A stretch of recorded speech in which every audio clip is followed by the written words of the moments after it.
It is the Joe Show on a Fisher Friday here on Star 106. Bob's here. Bob, good morning. Hi. Bob, let's talk about one of the most famous names in Mason City. Mine? Not yours. Oh. Not yours. Frank. Yours? No, not mine. No. Okay. Guy named Frank All right. Lloyd Wright. All right. You've heard of him, right? I think so, yeah. He's a famous architect. Yeah. Yeah. I mean, name some of the things that he's designed. The historic Park and Hotel. Correct. And numerous other buildings, like that I can't remember the exact names of right now, so I'm not going to run that down. But he is also Frank Lloyd Wright, responsible for the lack of privacy that we have in public bathrooms. Really? Yes, because the modern bathroom stall, the one with the giant gap at the bottom, and sometimes the giant gaps on the side of the door, was done as a functional design piece by Frank Lloyd Wright. Interesting. Before he came along and made this decision to increase the width of the gap, they would go from the ceiling to the floor and from the windows to the walls, as Little John would say, for all them bathroom stalls. But he said, if we get a gap here and we get the toilet mounted to the wall instead of mounted to the floor, it is going to be so much quicker to mop. There you go. So that's why you got the gap in between the stalls. You got the gap with the door, so that way you can just kind of stand in one spot, and depending on how long your arms are, efficiency in the restroom. We all need efficiency in the restroom. I think we do. You know what? Restrooms need? Like, okay, so porta potties. You're familiar with the porta potty, right? Yes. Okay. It's got the occupied symbol on there. Yes. We need those in public restrooms. Like if you're at the Twins game, if you're at the so you just can't look underneath the stall? Yeah, because it's, I mean, as a full-grown man, one, I don't have the flexibility to look under the stall anymore. That's why you get at an angle and see if there's shoes. Shoes, yes. Hey, how much longer are you going to be, buddy? But if it had the occupied, because there's some that do, like the family restrooms at Target Field, have the occupied thing on there. Okay. But then you go into the restroom, into the big room, and it's it's a guessing game. What? Was Frank Lloyd Wright also responsible for the troughs in the men's room? No. I wonder what his response would have been to the Metrodome troughs. I don't know. But yes, a little bit of history. I don't know why I was Googling Frank Lloyd Wright and bathrooms at the same time. Yesterday was Frank Lloyd Wright's birthday, I believe. Oh, was it? Yes. Well, timeliness. Very timely of you. Thank you. Bob, coming up, we're going to play Say It or Sing It. Should I guess first, or do you want to guess first? Your call. Okay, Bob's going to guess first. Your category, Bob, it ain't no thing if it ain't got that string. String. Yeah. All right. Wow. Say It or Sing It's coming up on The Joe Show.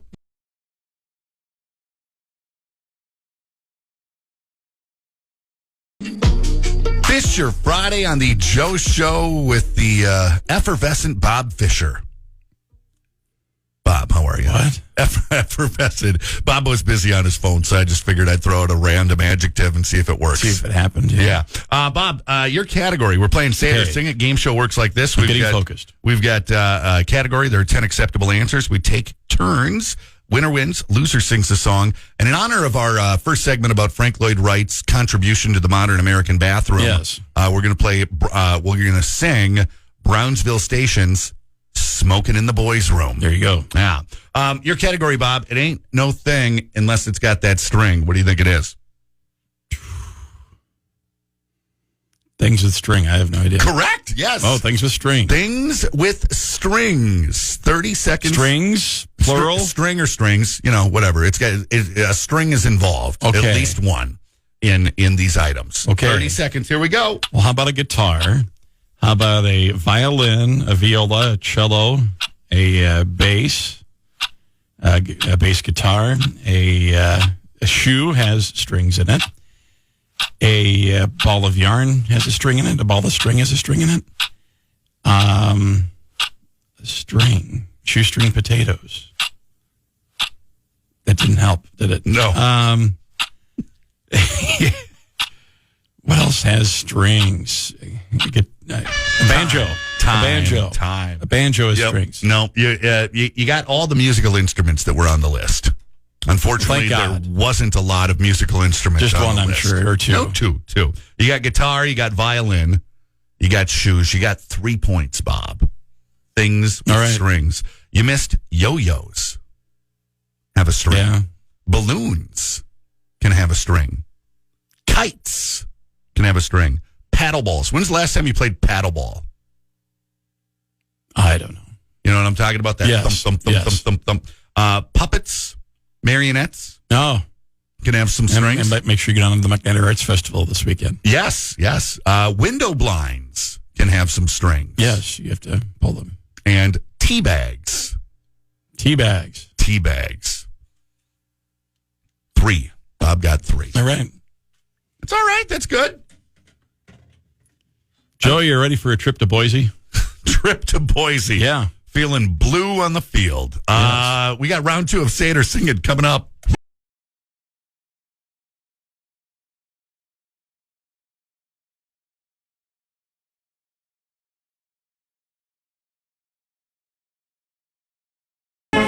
Hey, thanks for staying around for round 2 of Say It or Sing It here on Fisher Friday. It is the Joe Show on Star 106. Bob was guessing things with strings. Yes. He got 3 rights. 3 rights. Should have gotten more. Good responses, but not good enough. Something about a trip to Boise. Is this going to be things that are blue? No. Okay. Because Boise's got the blue football field, right? Okay. Right. But where's Boise? Idaho. Yes. Things from Idaho? No, not really. How many times can I say potato in 30 seconds? Well. Oh, is this kinds of potatoes? Ways to make potatoes. Ways to make potatoes. I should ace this thing because potatoes are delicious. 30 seconds. Here we go. You got French fries. You've got tater tots. You've got shoestring potatoes. You've got... I'm glad I gave you that one earlier. Baked potato. Twice baked potato. 3 times baked potato. You can also make hash browns out of potatoes. You can make vodka out of potatoes. Good. Other ways to make potatoes would be julienne fries, waffle fries. Time. Jeez. I'm glad I gave you shoestring. Was that on there? Yes. Oh, nice. Because that gave you 4. Woo! Potato, Bob's singing this week. You got baked. You got French fried. You got hash browns and shoestring. You missed scalloped. Oh, man. And that's some of my favorite, too. Yeah. Oh, my goodness. You missed potato salad. You missed boiled. Yes. Did you not have a comment? No, I'm trying to think when's the last time we had boiled potatoes. Normally we don't. I think we oven them. Maybe not. I can't remember. Stuffed. Oh. Fried. Okay. And can you guess what you're missing? Potato cakes? I thought I said that. No. What is it? No. Mashed potatoes. Oh, okay. Is that doesn't boiling lead to mashing? Have you ever eaten a boiled potato without mashing it? Maybe. Okay. Bob's like, I just want to sing and get this over with. Is this the second straight week I've sang? This is the second straight week. I'm on a heater, Bob. Yeah. You're now on a streak. I am on a heater, the first one of 2023, I think, that I've won 2 in a row. So, there you go. That. All right. And then you can pick it up after this. Getting in the classroom. It's a drag. Listening to the teacher rap, it just ain't my bag. The noon bell rings, you know that's my cue. I gotta meet the boys on floor number 2. Smoke it in the boys' room. Smoke it in the boys' room. Now, teacher, don't you fill me up with your rules. But everybody knows that smoking ain't allowed in school. Yeah, and of course, these days it would be vaping in the boys' room or something like that. Bob Fisher. Fabulous bullpen at Mason City High School back in the 80s. Thank you for all you Mason City High graduates. I'll let you fill me in on that while we go to break here. Coming up, Feel Good Friday on the Joe Show.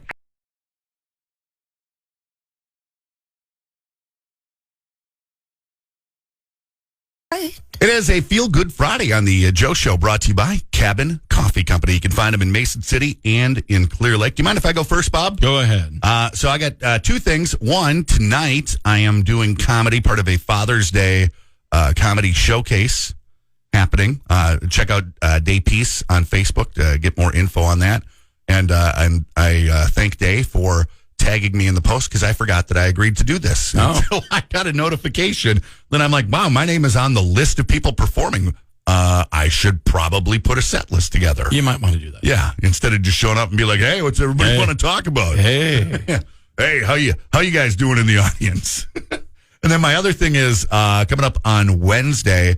Joel Helgren hosted the Big Band Hour, the Rock and Rewind over on KRIB. Joel and I are going to be a part of the Veterans Cruise on the Lady of the Lake. Very nice. Great thing that Scott Munson and his sponsors put together every year. Yeah. At the Lady of the Lake. So we haven't been on there since, I think Joel was saying it was like 2018 or 2019 is the last time that we got to be a part of it. But play some songs, kind of tell the stories about how those songs kind of relate to different eras in America and American military history. So, yeah. Well, my thoughts here. Congratulations to Megan DeLong and Eli Anderson, the 1A State Co-Ed Golf Tournament champions from Clear Lake, and their teammates Rebecca DeLong and Taylor Plagge. They were tied for second, but they were the tiebreaker they ended up actually third. So, but Clear Lake, obviously one of the best high school golf programs in the state, proving it once again. That's very cool. Yes. So do golf teams have a home course? Is that a thing? Okay. So would that be Vets? Is that their home course right there? Okay. Have I played that? Have you played that? I've played it a long, long time ago. But does it have a hole where you're up real high? I don't remember. And then okay. I'll stop asking questions. You should. Yeah. Because you're not helping me right now. No, I'm sorry about that. But no, I think I played that once. I'd probably get just schooled by about anybody, especially from the Clear Lake golf team. I'm sure you probably would. I wonder, you know what? Yes. I just had an idea here, By Bob. the way, speaking of golf, are we supposed to do miniature golf this summer? Yeah. I think courses should be opened by now. You'd think. I will check because I know Lake Mills has a course. I know Clear Lake's got a course. Yeah. Mason City's got a course. Yeah. Charles City's got a course. Yes. So that's 4 or 5. I can't remember how many I just listed off. But my thought was, why don't we get somebody from like the Clear Lake or the Mason City golf team, like the best putter? Like, I don't care about your long game. I don't care about, your chipping, your driving. I need putting advice. And we each get like a putting coach. Okay. I mean, it wouldn't hurt, wouldn't it? No, I'd be fine. Okay, I know you're used to just reading the green, but tell me how to beat the windmill. I need to know right now. Bob, coming up, people are drinking less and less when they go out to a concert. Why? We'll discuss.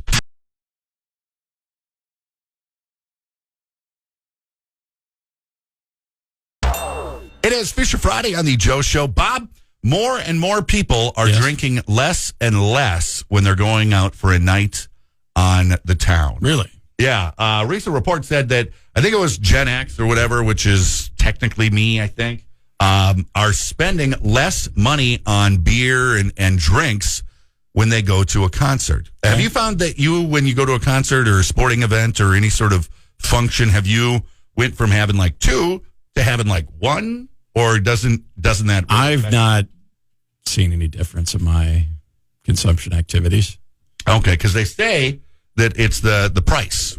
Things are too expensive. Right. Like, for instance, we went to the Minnesota United game, a 24-ounce Coors Light, which is a heck of a can of beer, let me just tell you, was $15. Really? For a 24-ounce Coors Light. But that was the best value because everything else was like 16 ounces for $13. And I'm like, you can get 8 more ounces. What's the beer at the Twins game now? I think you're out at least $9 for like a See, and I was glass thinking of beer. $9 is one of the last time I was up at a game, but a couple of years ago. I don't remember the last time I got a beer at a Twins game, to be honest with you. I mean, we got beers at the Minnesota United game because we were taking public transportation. So Right. it was like, well, let's have one, whatever. Right. We're taking the train back. Yeah. If anything, this will help. Yeah. Being on the public transit out there. Oh, can I tell you a story? So I suppose. I mean, I don't have any choice.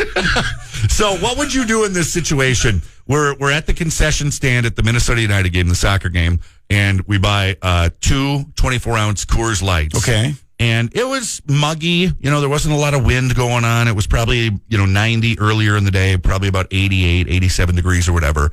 The gal working behind the counter, who I think is a volunteer, most of the people are volunteers for this thing, grabs the two 24-ounce Coors Lights, proceeds to put them on her neck and on her forehead and say, oh my goodness, doesn't that feel good? Sets them down, opens them up, and says that'll be $30. What would you have done in that situation where somebody has just rubbed your beer all over their face and neck? You got a rag? Because I don't want your sweat on my beer can. I mean, can you get COVID from sweat? I don't know. Maybe. I know. I'm just asking a stupid question. Yeah, it's a fair question. I don't know if that's why possible. do I want your moisture? Yeah, on my beer can. Yeah, like do it to somebody else's. Grab one from the back. If you need to have a little cooling action, but don't just do it in front of me. And I was shocked. I didn't know what to do. I just grabbed the beers and went, what just happened? Did that lady? She wanted to freak you out. Well, mission accomplished. To Minnesota United beer lady. Jeez. I was like, I've never seen that before. That'd be like if you ordered a beer, they just cracked it and went, look. Yeah, took a couple swigs and. Oh, man. No, even better. They take a couple swigs and then backwash it in. Swish it around. Oh, hey. Swish it around their mouth and then spit it back in. That's even better. I can't drink on the job, but I just needed a taste. I just needed the flavor. Oh, my God. In my mouth. Thank you. Bob, coming up, we're gonna play a game, real or fake town names. These are real or not towns all across America. We'll see how many game. Ooh. Yeah. So, what is the most interesting town name in Iowa off the top of your head? Interesting town name in Iowa. Correctionville. Correctionville? Or Quasquentin. Which one? Quasquentin. Quasquentin. Where is that? Is that southwest? I don't remember. Okay, but I think it might be northeast. I'll look at the map quick. You go on. Okay. All right. Well, what I've got here is I've got a list of town names from all across America.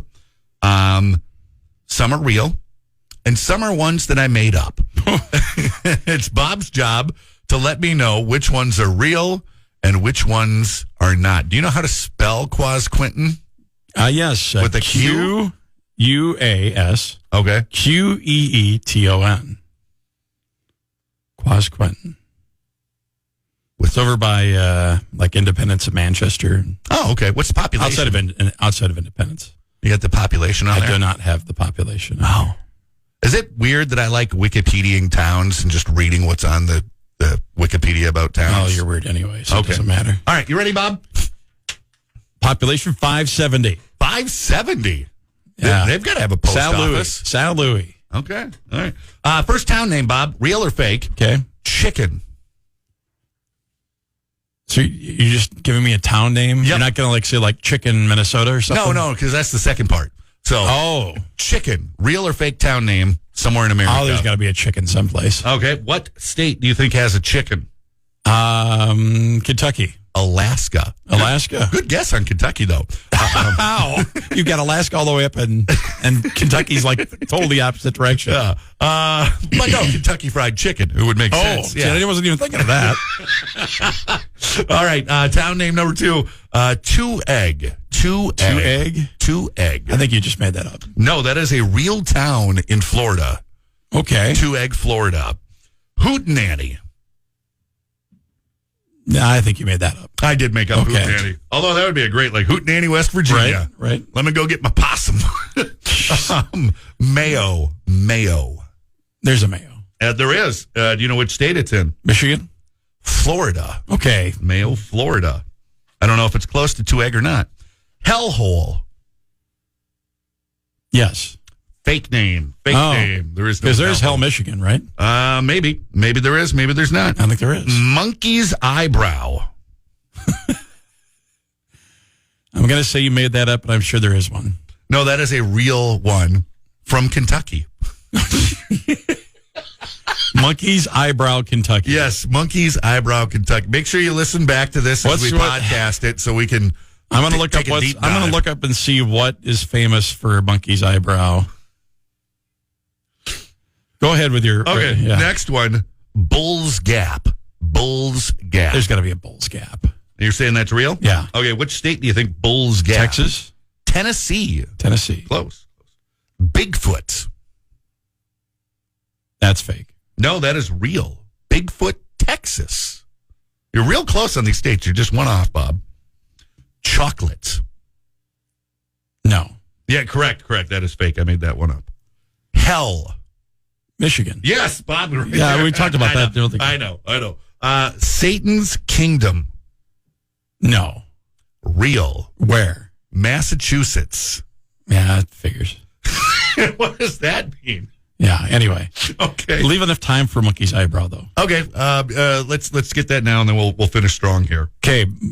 There were originally two Monkey's Eyebrows, commonly known as Old Monkey and New Monkey. Okay. One was at the top of a small hill, the other was at the bottom. There are stores at both locations. Today, there are no stores. So, you have two towns coming together. Old Monkey and New Monkey. That's hilarious. That sounds like the beginning of a fairy tale. You had Old Monkey, New Monkey. One at the top of the hill, one at the bottom of the hill. There was a prince at the top of the hill. At the bottom of the hill was a princess. They were told never to meet because those at Lower Monkey and Upper Monkey were not to mix, or something like that. All right, we're going to finish strong here, Bob. Paducah, of course, Paducah's near there, but it's halfway between Monkey's Eyebrow and Possum Trot. Yes. You haven't had to make a possum trot anytime recently, have you? I think we better move on. Okay. No puns intended. Ding Dong. You made that up. That's a real place in Texas. Ding Dong, Texas. Ding Dong, Texas. Soggy Bottom. Yeah, there's a Soggy Bottom. No, that is really fake. Yes. And then the last one, Booger Hole. You made that up. Booger Hole, West Virginia. Jeez. Where were you born? I was born in Booger Hole. Them dang Booger Hole kids up here spitting on my property. I'm glad I was born in Booger Hole instead of Possum Trot. Oh, my goodness. I'm going to have too much fun Googling these things tonight when I'm just sitting there wondering what to do with my life. Next week's Fisher Friday coming to you from Possum Trot. Possum Trot, just down the way from Monkey's Eyebrow, and if we have time, we'll try and swing into Booger Hole. Maybe we can get the Possum Trot Chamber of Commerce or visit Possum Trot Visitors Bureau. The official Visitors Bureau. Yeah, of Fisher Friday, yes. I love it. All right, bye, Bob. Goodbye.